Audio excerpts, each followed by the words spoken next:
The night always holds secrets unseen by the eye.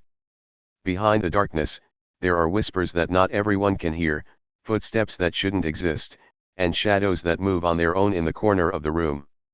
This story isn't just a tale to scare you, it's something that may have happened, or could be happening right now, closer than you think. Listen carefully, and make sure you're not alone while hearing it. Every city has its own mysteries. In London, there's a story about bus number 7, which stops at an empty bus stop at 3:15 a.m. and picks up passengers who are never seen again. In Paris, a similar legend speaks of an old, cream-colored bus with 1965 on its front plate that silently appears on dark streets, taking lost souls before vanishing without a trace. On online forums, people refer to it as the 1965 phantom business. Some swear they've seen it with their own eyes, while others dismiss it as nothing more than an urban myth. But one thing remains the same: those who board the bus are never seen in the real world again. Until one day, a journalist named Daniel Cross decided to uncover the truth. Daniel was not the type to believe in ghost stories. Growing up, he often heard eerie tales from his grandmother, but he always dismissed them as bedtime stories. As an adult, he became an investigative journalist, specializing in debunking conspiracy theories and supernatural claims. Working for a small investigative magazine, The Midnight Observer, Daniel had exposed countless hoaxes and proven that most legends were just over-exaggerated fabrications. But something about the 1965 Phantom bus felt different. The story had been around for decades, and one particular case stood out. A man named Jonathan Reeves disappeared after boarding the bus. Before vanishing, he sent a chilling voice message that made Daniel rethink everything. Jonathan Reeves' case wasn't a headline story. It appeared only in minor news outlets. A 42-year-old man working at a finance company had been reported missing after last being seen boarding a mysterious bus at a desolate bus stop in East London. What made this case eerie wasn't just his sudden disappearance, but the last voice message he sent to his friend. In the recording, Jonathan's voice trembled. "I just got on this bus. Something's off. The passengers, they don't move. No one speaks. The driver, he has no face. God, I want to get off." The message cut off with a strange static noise, like a distorted signal. After that, Jonathan was never found. Daniel knew the recording could have been staged. Maybe Jonathan had faked his disappearance. But what unsettled him was the number of eyewitnesses who swore the phantom bus was real. Determined to dig deeper, Daniel tracked down a witness named Margaret Holloway, a 58-year-old woman who claimed to have seen Jonathan board the bus that night. They met at a quiet cafe in the outskirts of London. Margaret seemed nervous, constantly glancing over her shoulder as if someone was eavesdropping. "I remember that night vividly. I had just visited my grandkids and was waiting for a taxi around 3 a.m. when I saw the bus approach. At first, I thought it was a regular bus. But then, something was wrong. It made no noise. No engine sound, no headlights on inside. It was just a shadow moving on the street. But I saw a man step inside. And after that..." She bit her lip, staring blankly into her coffee cup. "The bus vanished. Just like that. No sound, no tire marks. Like it was never there." Daniel wrote down every detail. He tried to stay skeptical, but Margaret's fear seemed genuine. If she was lying, she was one hell of an actress. After researching further, Daniel discovered a chilling pattern: the bus always appeared at the same time, 3:15 a.m. Its location varied, sometimes appearing at an abandoned intersection, an old park, or a forgotten roadside bus stop. But the time was always consistent. 3:15 a.m. No regular buses operated at that hour. Yet, eyewitnesses from different countries had reported seeing the same bus, at the same time. Daniel decided to investigate firsthand. He chose the exact stop mentioned by Margaret Holloway, an old, unused bus stop in East London. Equipped with a hidden camera, an audio recorder, and a notebook, he was determined to capture evidence. That night, the air was heavy with mist. A light drizzle made the streets glisten under flickering streetlights. Daniel stood near the empty bus stop, listening to the distant hum of the city. Then, at precisely 3:15 a.m., a faint sound emerged. Not the familiar rumble of an engine, but a whispering wind, as if something was gliding through the darkness. From the distance, dim headlights appeared. The bus was real. An old, cream-colored bus with the number 1965 on the front. The doors opened without a single sound. Daniel's heartbeat quickened. And then, he realized he wasn't alone. An elderly woman stood beside him. Without hesitation, she stepped forward and boarded the bus. The moment she crossed the threshold, her body vanished, swallowed by the darkness inside. Daniel froze. His instincts screamed at him to run. Then, the doors creaked open wider, as if inviting him in. Daniel stood frozen, his pulse pounding in his ears. The bus door remained open, its interior shrouded in an unnatural darkness. The air around him felt heavy, pressing down on his chest like unseen hands. The elderly woman had stepped inside just moments ago and disappeared. No scream, no hesitation. Just, gone. His instincts screamed at him to walk away. But this was the moment he had been chasing. If he turned back now, he would never uncover the truth. Summoning every ounce of courage, he took a step forward. The air inside the bus smelled old like dust and something metallic. The seats were worn, the overhead lights flickering dimly. The driver sat motionless at the front, his face hidden under the brim of an old hat. Daniel hesitated. Then, as if sensing his presence, the driver turned his head. Daniel's breath caught in his throat.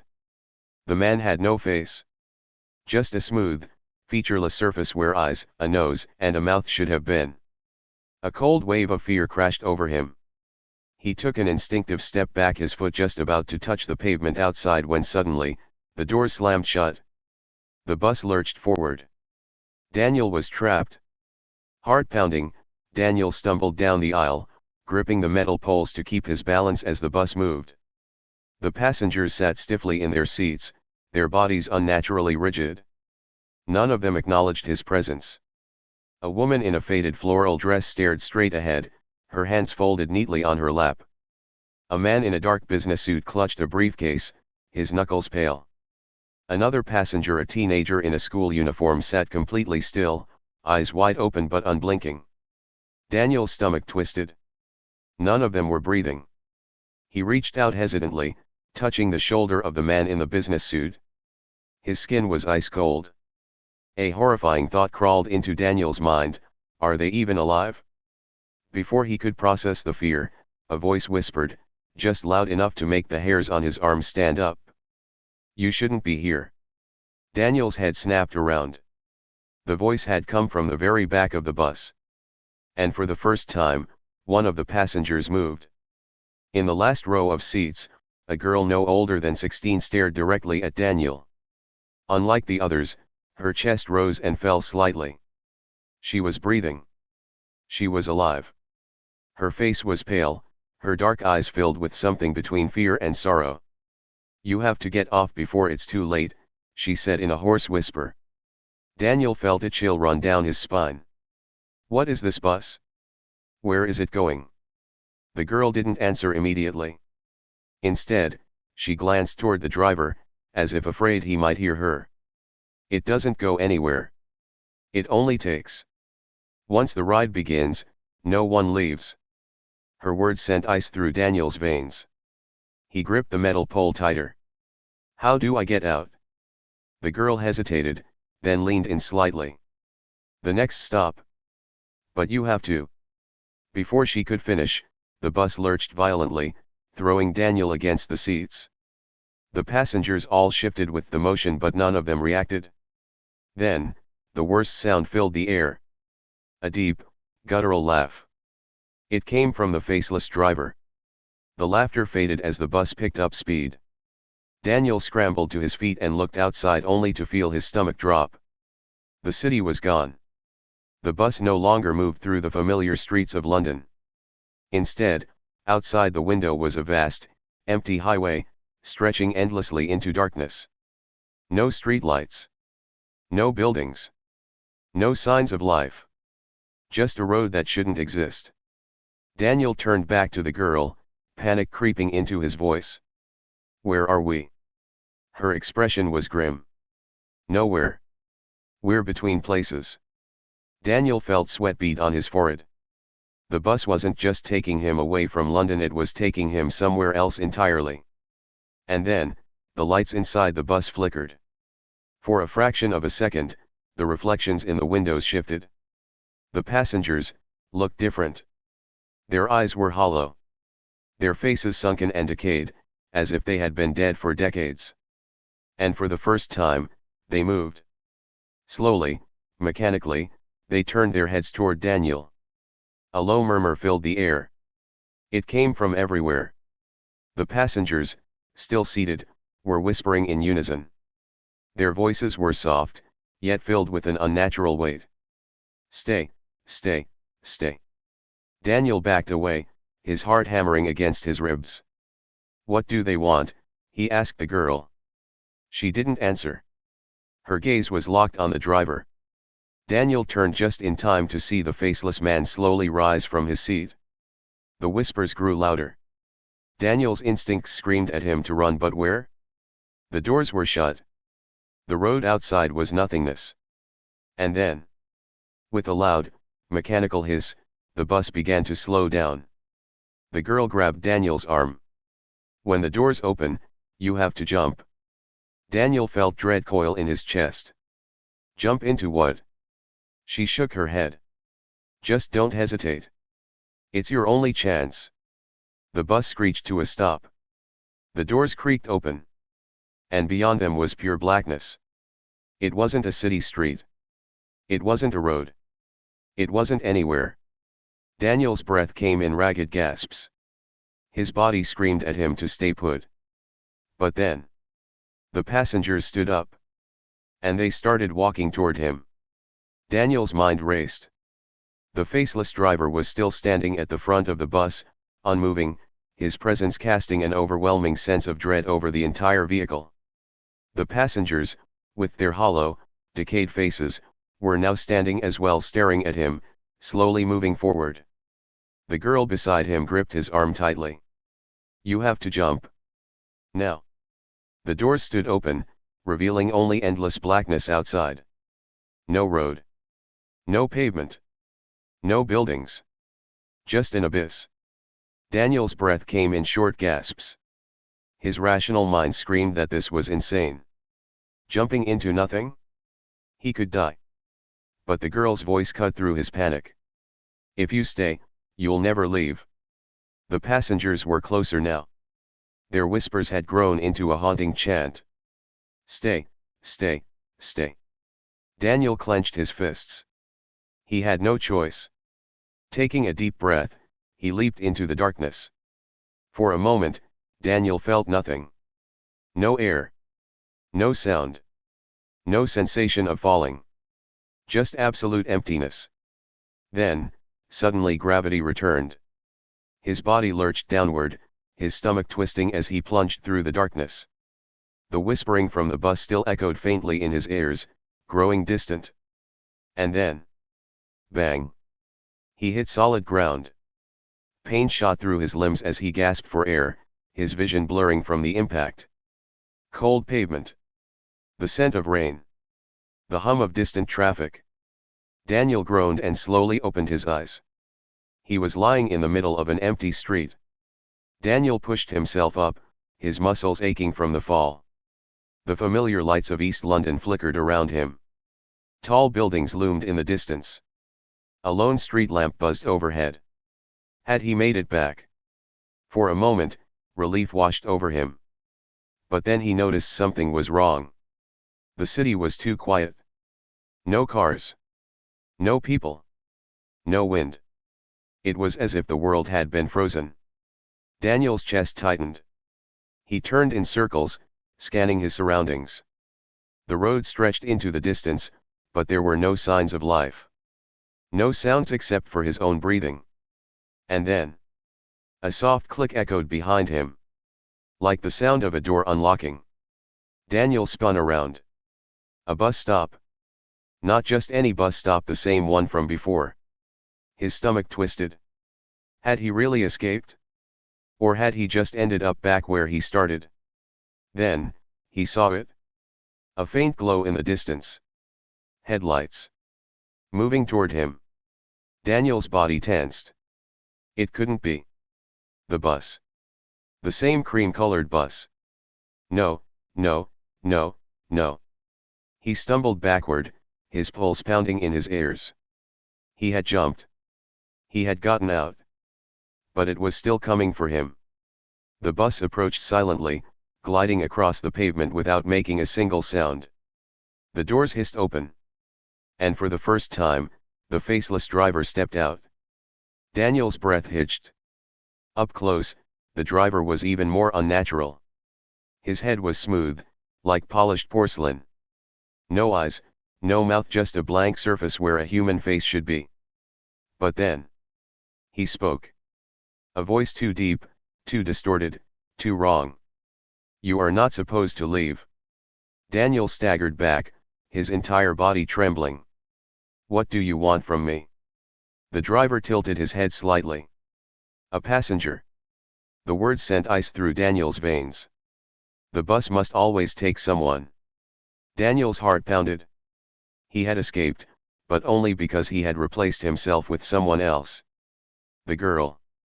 She had warned him. Helped him. And now she was trapped in his place. The driver slowly raised his hand. You must return. The shadows around the bus shifted, reaching toward him. Daniel had seconds to decide. Run. Or make a deal with the devil.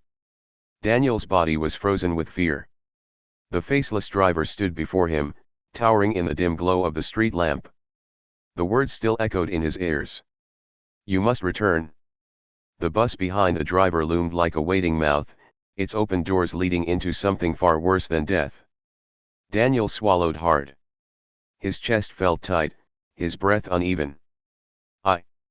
I don't belong there, he protested. The driver remained motionless, but his presence grew heavier, pressing against Daniel's mind like a suffocating force. The bus always takes someone. Daniel's stomach turned. Someone had to be on that bus. If he refused, what would happen? Would the driver force him back? Would the city itself swallow him whole? He had two choices. Run. Or replace himself. His heart pounded. His mind screamed. And then he whispered, what if I give you someone else? The moment the words left Daniel's lips, he felt sick. Was he really considering this? Offering someone else just to save himself? The driver tilted his head slightly, as if intrigued. A passenger. Daniel shuddered. The faceless man wasn't rejecting the offer. He was waiting. Somewhere deep inside, a part of Daniel wanted to scream. This was wrong. This wasn't who he was. But then, he thought of the girl. She had saved him. Given him a chance to escape. But now, she was trapped. If he could trade someone else for her. His hands clenched into fists. His pulse roared in his ears. Could he do it? And then he saw movement. A figure in the distance. A man. Walking alone through the empty street. Daniel's breath caught. The man looked normal, mid-30s, wearing a long coat, hands in his pockets, whistling a faint tune. He didn't seem to notice the eerie silence of the city. Didn't notice the bus parked unnaturally in the middle of the road. He was just walking, right toward them. Daniel's mind raced. If he said nothing, if he did nothing, the bus might take him instead. The girl would be free. And Daniel could walk away. His throat felt dry. He turned to the driver. Him, he said, barely able to hear his own voice. Take him. The driver slowly turned his head toward the approaching man. Daniel's stomach twisted. He wanted to take it back. But it was too late. The man stopped walking. His eyes finally landed on the bus. And then he saw the driver. For a split second, The stranger's expression twisted into pure horror. Then the bus moved.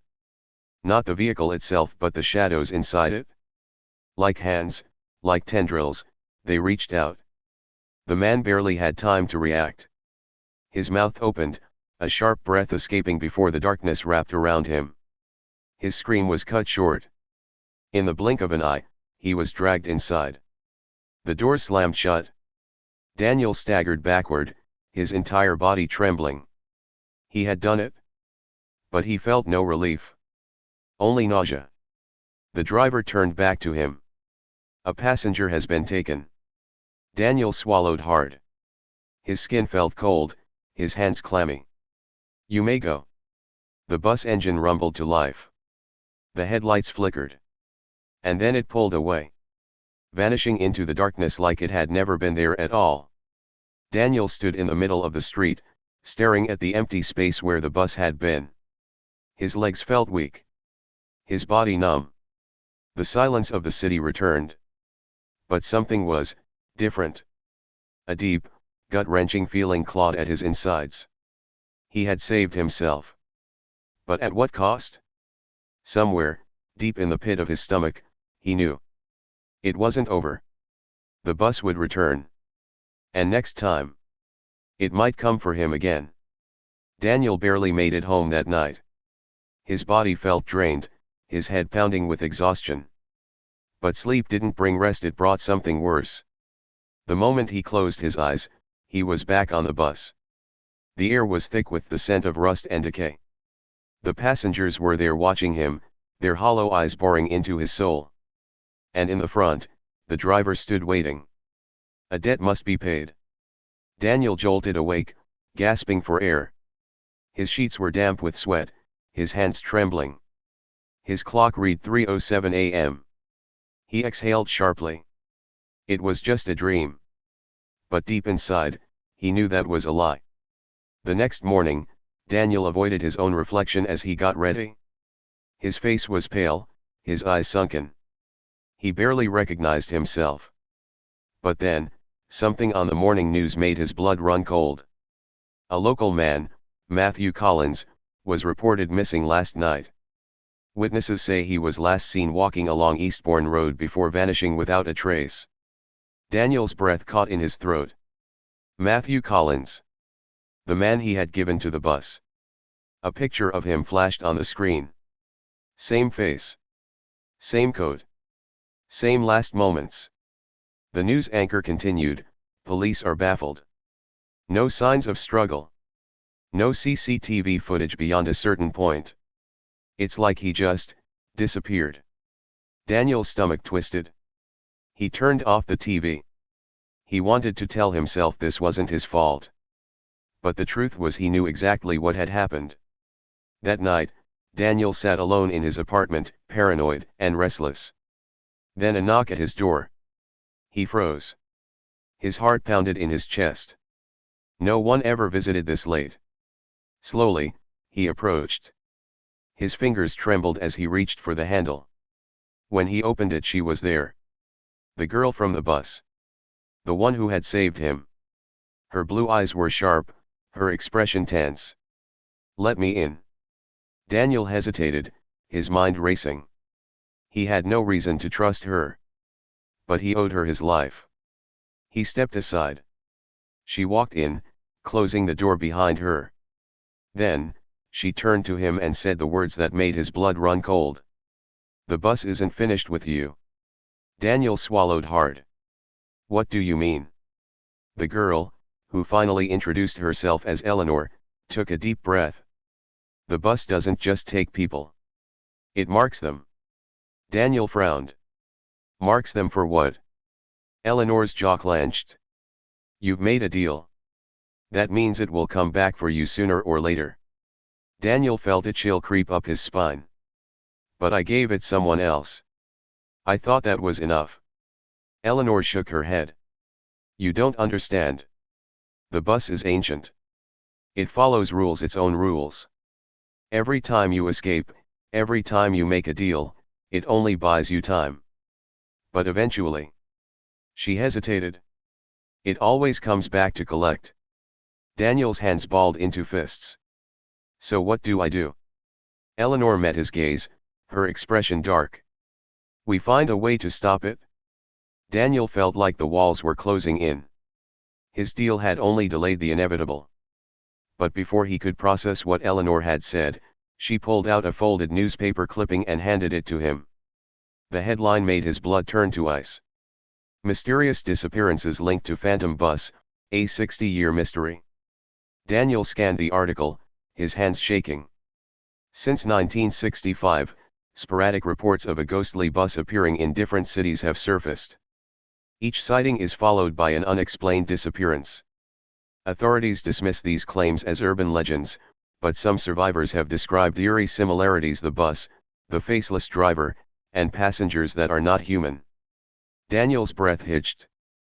Eleanor crossed her arms. See that? She pointed to an old, grainy black and white photograph at the bottom of the page. Daniel's stomach dropped. Because in the photo standing near the open doors of the bus was the same faceless driver. Unchanged. Unaged. Watching. And below the image, barely visible, was a line of text that made Daniel's skin crawl. No one escapes the bus forever. Daniel gripped the newspaper clipping so tightly it crumpled in his hands. His mind spun with the realization this had been happening for decades.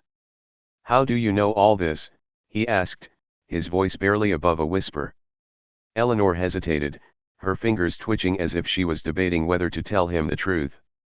Then, finally, she exhaled. Because, she said, looking straight into his eyes, I should have been dead a long time ago. Daniel felt his chest tighten. Eleanor took the newspaper back and smoothed it out, pointing to a smaller article beneath the main story. It was an obituary. His eyes widened as he read the name. Eleanor Whitmore. Deceased, November 4, 1987. His breath hitched. He looked at her, at the very real, very alive girl standing in front of him. What the hell are you? He whispered. Eleanor's lips curled into a sad, knowing smile. A survivor. Daniel sat down, his legs feeling weak. You're telling me you died? His voice cracked. Eleanor shrugged. I should have. But I got away. She pulled up her sleeve, revealing something that made Daniel's stomach turn: a scar, shaped like a bus ticket. It looked old, burned into her skin. It never goes away, she said, tracing the mark with her fingers. The bus doesn't just take people, it marks them. If you're chosen, you're never truly free. Daniel's heartbeat pounded in his ears. You're saying I have one of those too? Eleanor gave him a grim look. You made a deal. That means you're already marked. Daniel's hands shook as he pulled up his own sleeve, and there it was. A faint, almost bruised-looking imprint of a ticket, just below his wrist. A date was printed on it. And when he saw it, a wave of nausea crashed over him. March 24, 2025. Tomorrow. Daniel scrambled to his feet, his breath coming out in sharp gasps. No. No, this can't be real. Eleanor didn't say anything. She didn't have to. Tomorrow, Daniel choked out. It's coming for me tomorrow. Eleanor nodded. That's how it works. The date appears, and when the clock strikes midnight, the bus comes back to collect. Daniel grabbed his wrist, trying to rub the mark off, as if it were just ink on his skin. How do I stop it? He demanded. How did you survive? Eleanor bit her lip. I ran. Daniel blinked. What? She exhaled. I ran. As far as I could. I kept moving. I never stayed in one place too long. That's the only way I've stayed ahead of it. Daniel felt his stomach drop. That was her solution? Run forever? That's not a life, he muttered. Eleanor's gaze darkened. It's better than the alternative. Daniel swallowed hard.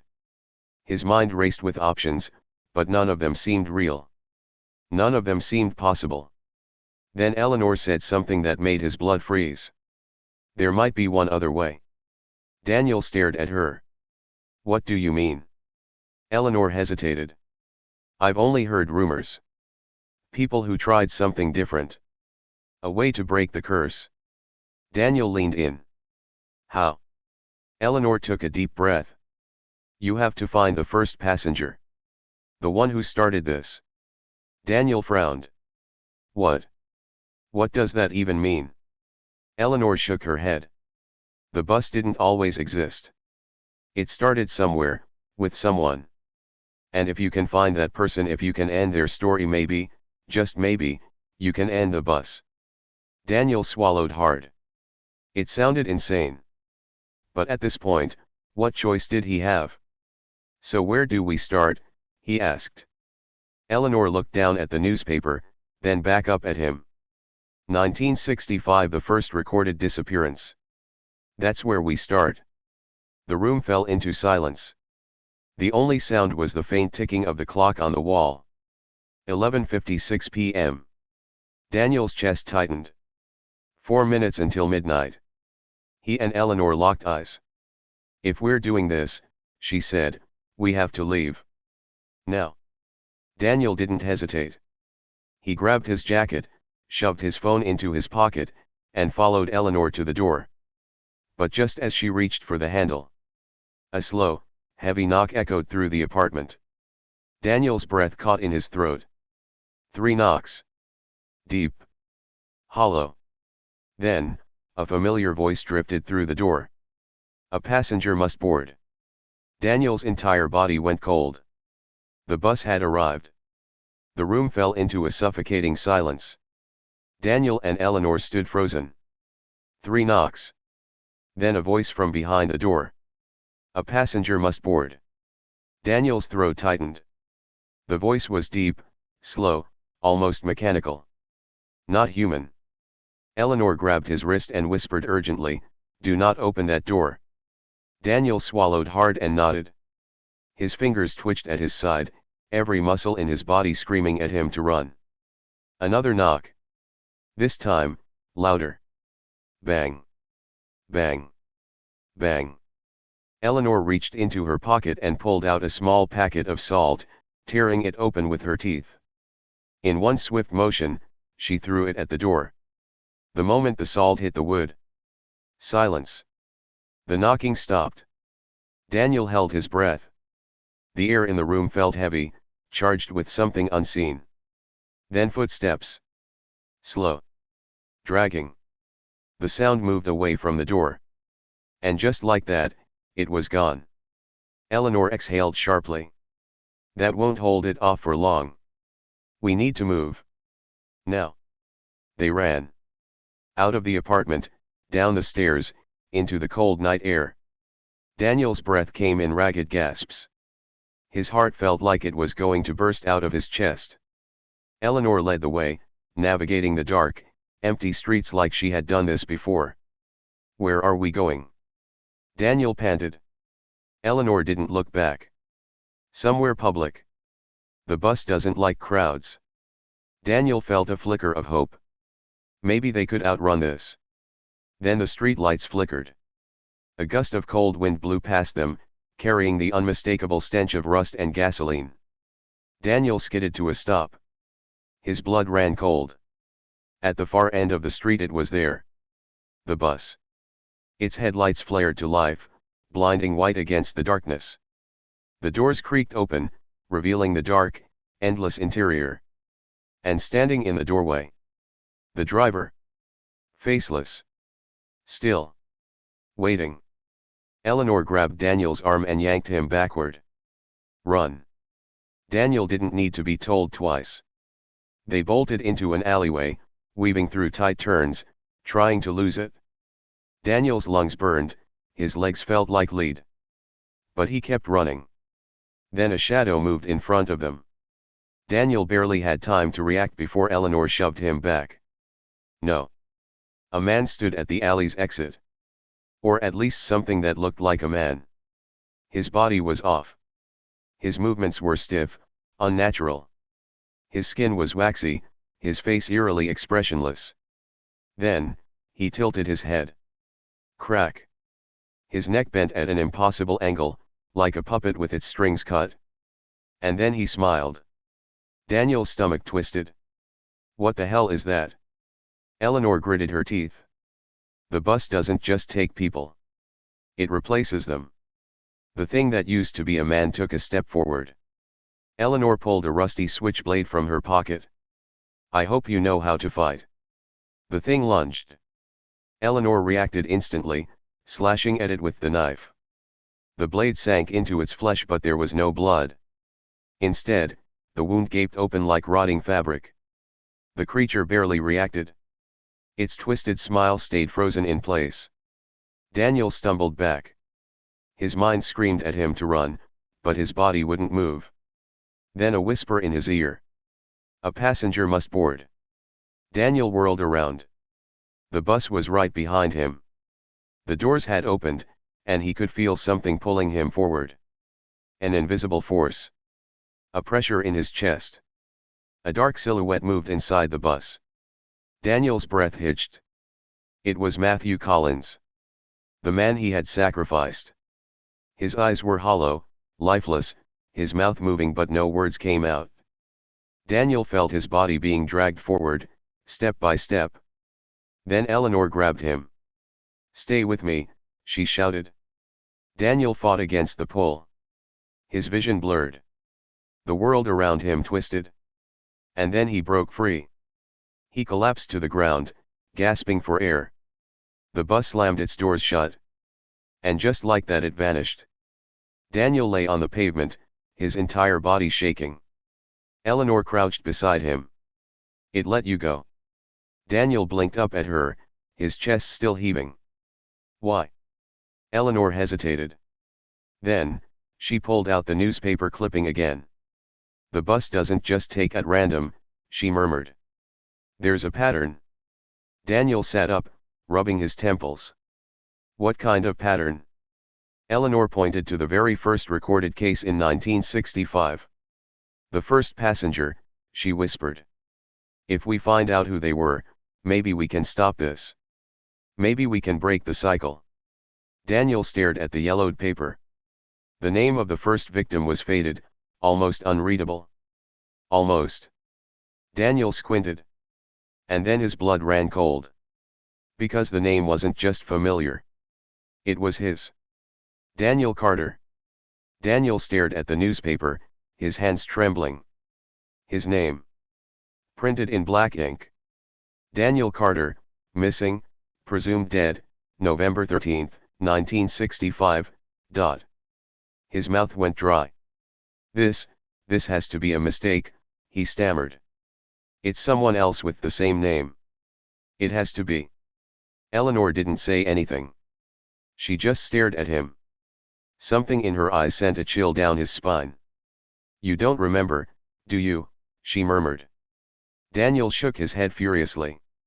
Remember what? I wasn't even born in 1965.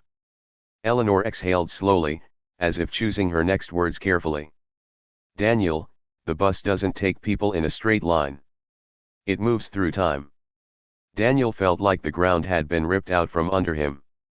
This isn't possible, he whispered. I have a life. I have memories. I exist. Eleanor looked at him with something close to pity. Do you? She asked. Daniel opened his mouth to argue, but then the memories hit him. Flashes of places he had never been. The scent of gasoline and old leather. A cold metal seat. The sound of a conductor punching a ticket. And a voice. The bus driver's voice. A passenger must board. Daniel clutched his head. The world spun around him. Something was wrong. Something had always been wrong. Daniel felt his breath turn shallow. If I was taken in 1965, he said slowly, then how am I here now? Eleanor didn't answer. Instead, she flipped the newspaper over to another article, one Daniel hadn't noticed before. Sole survivor found wandering Highway 47, November 20, 1965. And below that a picture. Daniel's breath caught in his throat. It was him. Standing at the side of an empty road, barefoot, wearing clothes far too old for his time. His face was blurred, like the camera had struggled to capture him. Daniel pressed his fingers against the photo. This isn't real," he whispered. Eleanor sighed. "I told you. The bus doesn't just take people. It lets some go. But when it does, they come back, wrong." Daniel's stomach twisted. "Wrong how?" Eleanor hesitated. Then, finally, she said. "They don't remember who they were before." Daniel tried to breathe, but the weight of realization pressed down on his chest. "If I was taken in 1965, if I was one of the first." He swallowed hard. "Then what does that mean for me now?" Eleanor met his gaze. "It means you were never supposed to be here." Daniel clenched his fists. "That doesn't make sense. I have a life. I have a job. I..." Then, the thought struck him. His life. The more he tried to think about it, the less sense it made. Where had he grown up? Who were his parents? His childhood memories were vague, like old photographs left too long in the sun. Blurry. Faded. Pieces of a puzzle that didn't quite fit together. Eleanor's voice was soft but firm. "The bus brought you back, Daniel. But not all of you. You're just a fragment of who you were." Daniel felt the world close in around him. If he wasn't supposed to exist, then what was he? Before Daniel could even begin to process it, the street lights flickered. A chill ran down his spine. He didn't have to turn around. He knew what was behind him. The faint rumble of an approaching engine. The smell of rusted metal and exhaust fumes. And then the headlights. Glowing white in the darkness, cutting through the empty street. The bus had returned. Daniel's breath hitched. His pulse pounded in his ears. Eleanor grabbed his arm. "It's early." Daniel frowned. "What?" "The bus wasn't supposed to come until midnight," she whispered. "It's ahead of schedule." Daniel turned back to the headlights, his chest tightening. The doors creaked open. But this time, the driver wasn't standing there. Instead, a single passenger stepped out. And when Daniel saw his face, his heart nearly stopped. Because it was him. Daniel locked eyes with himself. The man standing in front of him, his exact reflection, stared back with an eerily blank expression. Same face. Same height. Same clothes. But there was something off. His skin looked paler, almost lifeless. His eyes were dark, hollow. And when he opened his mouth, a passenger must board. Daniel stumbled back. "No. No, this isn't real." Eleanor tightened her grip on his wrist. "It's trying to take you back." The other Daniel took a slow step forward. The air around him seemed to warp and shudder. Daniel's chest ached, like something was pulling at him from the inside. Like a magnet. The world blurred. The past and present twisted together. He could almost see the highway from 1965. A cold bus seat. The sound of the doors hissing shut. Then a choice. Stay in this life. Or step back into the past, where he was always meant to be. Daniel clenched his jaw. No. He wasn't going back. With everything he had left, he reached for Eleanor's switchblade and stabbed his own hand. Pain shot through his body. The pull of the bus snapped. His double froze. His hollow eyes flickered with something almost human before he began to dissolve. Like mist. Like he had never truly existed. The bus screeched. The door slammed shut. The engine roared. And then, it was gone. Vanished. Leaving nothing but silence. Daniel collapsed to his knees, panting. His vision swam. Eleanor knelt beside him. "You fought it off." Daniel swallowed hard. "I don't think it's over." Eleanor nodded grimly. "No," she agreed. "But now we know the truth." Daniel looked down at his bleeding hand. The scar had changed. The ticket imprint was gone. But in its place, there was something new. A date. 1965. Daniel's stomach twisted. The bus wasn't done with him yet. Daniel sat on the motel bed, staring at his palm. The date 1965 was burned into his skin, like an old brand that had never quite healed. No more ticket. No more imprint of the bus fare. Just that single, chilling number. Eleanor sat across from him, arms crossed. Her face was unreadable, but her fingers tapped restlessly against her knee. So what now? Daniel muttered. The bus is gone, but I still feel off. Like something is pulling at me. Eleanor exhaled through her nose. The bus doesn't give up that easily. Daniel scoffed. Well, that's reassuring. She leaned forward. You don't get it, do you? That scar on your hand, it's a marker. A claim. Daniel frowned. A claim for what? Eleanor's lips pressed into a thin line. For when it comes back. Later that night, Daniel and Eleanor drove out of town. It felt safer to keep moving. They stopped at a small, dimly lit gas station off Highway 47. It looked like something out of a forgotten era: rusted pumps, peeling paint, and a flickering neon sign that barely clung to life. As Daniel stepped out of the car, he caught a movement near the entrance. A man stood by the station door, watching him. Daniel's stomach twisted.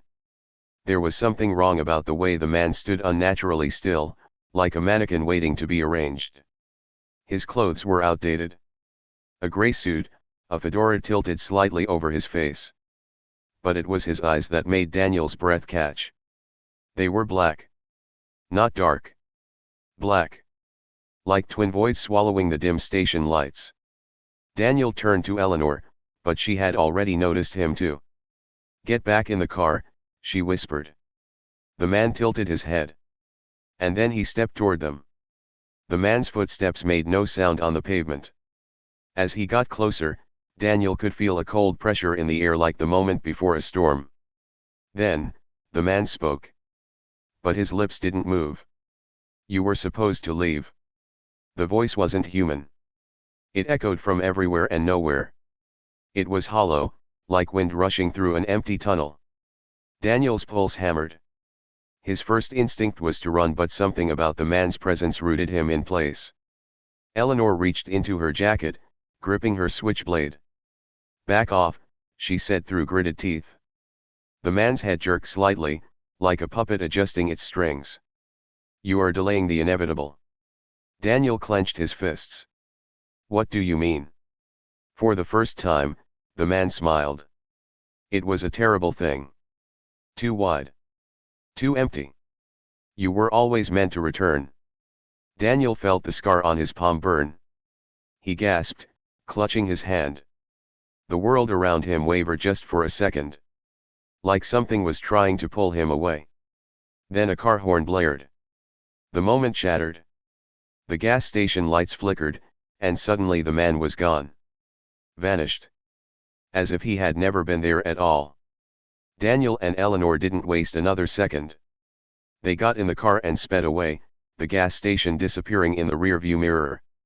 Neither of them spoke for a long time. Finally, Eleanor exhaled. That wasn't a ghost. Daniel swallowed hard. Then what was it? Eleanor hesitated. Then she reached into her bag and pulled out something. A map. She unfolded it across the dashboard, her fingers tracing along the highways. This road, she murmured, pointing at Highway 47. It's not just a route. Daniel frowned. What do you mean? Eleanor tapped the map again. Look closer. Daniel leaned in and his breath hitched. The map wasn't right. The ink looked faded, like an old relic. But what caught his attention was a small, red line that looped around Highway 47. And next to it a single word. Dead. Daniel's pulse quickened. What the hell does that mean? Eleanor looked at him grimly. It means this road doesn't just lead to places. She took a slow breath. It takes things too. Daniel couldn't sleep that night. Even though they were far from the gas station, he felt watched. The motel room was silent except for the occasional creak of the old wooden floorboards. Eleanor had passed out in the chair, switchblade still in her hand. Daniel lay awake, staring at the ceiling. Then the alarm clock buzzed. Midnight. And at that exact moment, a faint rumbling filled the air. Daniel bolted upright. He knew that sound. The engine of a bus. His stomach dropped.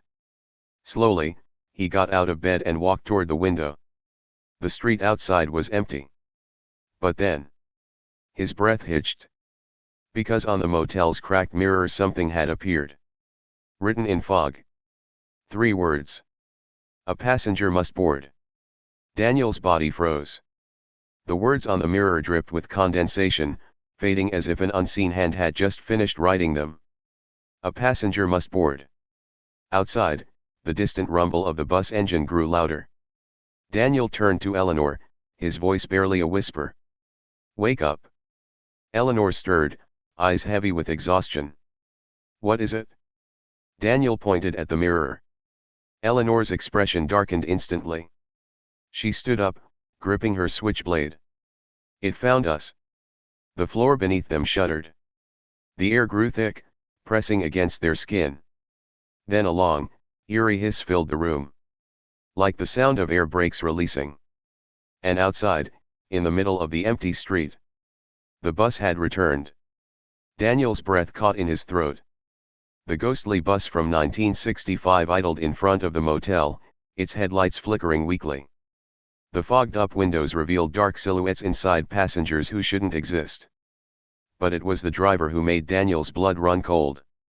The same gaunt man from before, dressed in his black uniform and cap, sat motionless behind the wheel. His hollow eyes were locked onto Daniel, as if waiting. Eleanor grabbed Daniel's arm. "We're not going out there." Daniel swallowed hard. "Then why do I feel like I don't have a choice?" The driver tilted his head. And then he slowly lifted his hand and pointed. At Daniel. At the scarred mark on his palm. A chill ran down Daniel's spine. Then a knock at the motel door. Slow. Rhythmic. Deliberate. Knock. Knock. Knock. Eleanor backed away, knife clenched in her hand. "Don't open it." Daniel wasn't planning to. But something about that knock felt wrong. The door had no peephole. No way to see who was on the other side. But then, a voice. "Daniel, it's me." Daniel's chest tightened. That voice, it was familiar. Too familiar. Because it was his own. Daniel's pulse pounded in his ears. The voice outside was identical to his own. Same tone. Same hesitation. It repeated, "Daniel, open the door." His knees felt weak. His brain screamed at him to run. Eleanor took a slow step forward. "That's not you." Daniel licked his dry lips. "I know." Another knock. Harder this time. The voice sharpened. "Let me in." Daniel backed away. "What happens if I open it?" Eleanor's eyes darkened. "You don't want to know." The voice shifted, no longer pleading, no longer imitating. It laughed. Low, cruel, hollow. Then the door handle twisted. And the lock clicked open. The door swung inward. But outside there was nothing. No hallway. No street. No motel parking lot. Only darkness. A deep, suffocating void that seemed to breathe. Daniel's stomach lurched. The air smelled of gasoline and decay. And deep within that blackness a shape began to form. The bus. Not parked on the street, not idling outside the motel. It was there in the void. Its doors wide open. Waiting. A sharp pain shot through Daniel's palm. He gasped, clutching the scar. The number 1965 burned red hot against his skin. And then, the room around them flickered. Like a dying light bulb. Like reality itself was unstable. Eleanor's voice cut through the distortion. "Daniel, you need to fight it?" Daniel gritted his teeth. "I can't." The air twisted. The darkness surged. And before he could move, the motel vanished. Daniel was somewhere else. Somewhere he never wanted to be. Back on the bus. Daniel's vision blurred as reality twisted around him. The cold, stale air of the motel was gone. Replaced by the suffocating, musty stench of old leather seats and engine smoke. He was back.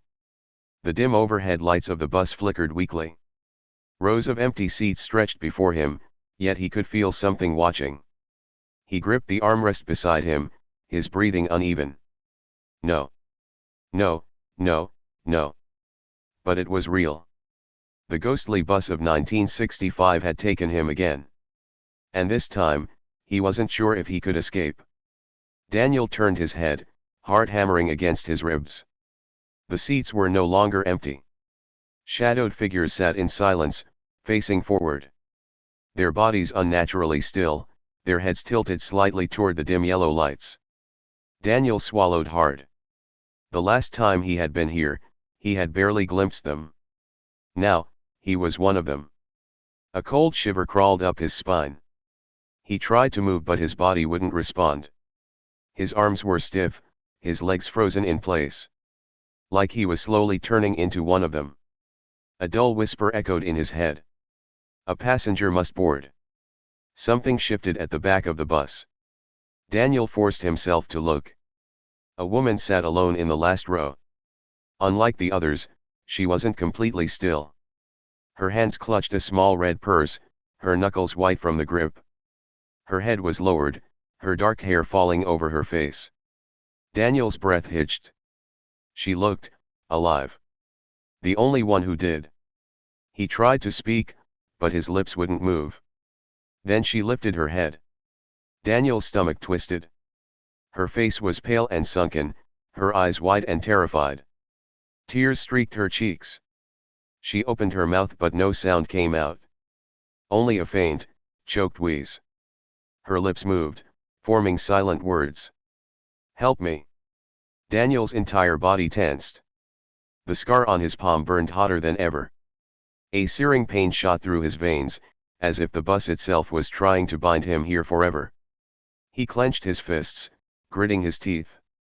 No. He wouldn't let this happen. He wasn't part of this bus. A deep, guttural voice growled through the air. "You belong here." The bus trembled. The windows darkened, swallowing all traces of the outside world. It was like being trapped in a coffin, buried in time. The woman in the back row reached out toward Daniel. Her fingers trembled. "You have to get out." Daniel struggled to move. His muscles screamed in protest. His pulse pounded. He had to do something. A low hiss echoed through the bus. The overhead lights flickered, dimming even further. Then footsteps. Slow. Heavy. Deliberate. Daniel turned toward the front of the bus. The driver had stood up. For the first time, the faceless man in the black uniform moved away from the wheel. He didn't speak. He simply took a step forward. Then another. And another. Each step felt wrong. As if the air itself twisted around him, warping reality. Daniel's breath came in short, sharp gasps. The driver was coming for him. And this time, he wasn't alone. The silent passengers began to move. Slowly, stiffly, their heads turned toward Daniel. Their hollow, empty eyes locked onto him. And then, as one, they all began to stand. Daniel's heartbeat pounded in his ears. The passengers' silent, lifeless shadows just moments ago were now moving toward him. Their heads tilted at unnatural angles, their bodies twitching as if controlled by invisible strings. One by one, they stepped into the aisle. Their hollow eyes locked onto him. Their cold, dead hands reached forward. Daniel couldn't move. His body felt anchored to the seat, the burning in his palm intensifying. This was it. The bus wasn't going to let him leave this time. A sharp whisper cut through the suffocating silence. "Take my hand." Daniel turned. The woman in the last row was reaching for him, her eyes wide with fear. Now. Something inside him snapped. Daniel forced his body to lunge backward, his fingers locking onto hers. The moment their hands touched, the bus shook violently. A deafening screech of metal on metal ripped through the air. The overhead lights flared bright white before exploding in a shower of sparks. The passengers froze. Then they screamed. A bone-chilling, unearthly wail that sounded like 1,000 voices crying out at once. The entire bus began to distort. The walls rippled like liquid. The seats melted into darkness. The passengers collapsed into shadows, their forms disintegrating into the air. The driver, now just a faceless silhouette, took one final step forward. And then vanished into the void. Daniel gasped for breath as the world around him fractured. The bus wasn't just breaking apart. It was being erased. The woman gripped his arm tightly. "We have to jump now." Daniel hesitated. Jump? There was nothing outside. No road. No city. Just an endless black void. But staying meant becoming part of it. The woman's voice grew distant. "Daniel." He took a deep breath. And jumped. Daniel's body hit something hard. His eyes snapped open. He was on the motel floor. The bus was gone. The flickering neon light outside the window was the first thing he saw. The familiar smell of old wood and cigarette smoke filled the air. Eleanor was beside him, shaking his shoulder. "Daniel. Hey. Are you okay?" He gasped, sitting up. His clothes were drenched in sweat. His entire body ached. But he was alive. And the bus was no longer there. He turned his palm over. The scar was still there. But the number 1965 had vanished. Daniel stared at his hand in disbelief. It was over. Whatever the bus was, whatever it wanted, it had lost. He exhaled shakily, running a hand through his damp hair. Eleanor sighed in relief. "You scared the hell out of me." Daniel tried to laugh but couldn't. "Yeah, me too." For a moment, silence filled the room. Then, a knock at the door. Daniel and Eleanor froze. Knock. Knock. Knock. Daniel's breath hitched. The sound was slow. Rhythmic. The same way it had been before. Eleanor swallowed hard. "Daniel." A cold chill crawled up Daniel's spine. He turned toward the door. And in the reflection of the motel mirror, a woman stood behind him. The woman from the bus. The final passenger. Her lips parted. "Thank you for helping me." Then she was gone. Outside, in the distance, the faint sound of an engine starting. And the whisper of wheels rolling down an empty street. Somewhere, out there, the bus was still running. Waiting for the next passenger. Thank you for listening to this story. But remember, never assume this is just a story. Who knows, something might be listening along with you right now. Don't forget to like, subscribe, and turn on the notification bell so you won't miss the next story. But be careful, maybe after this, something else has subscribed behind you. See you in the next tale, and may your night remain peaceful, if it can.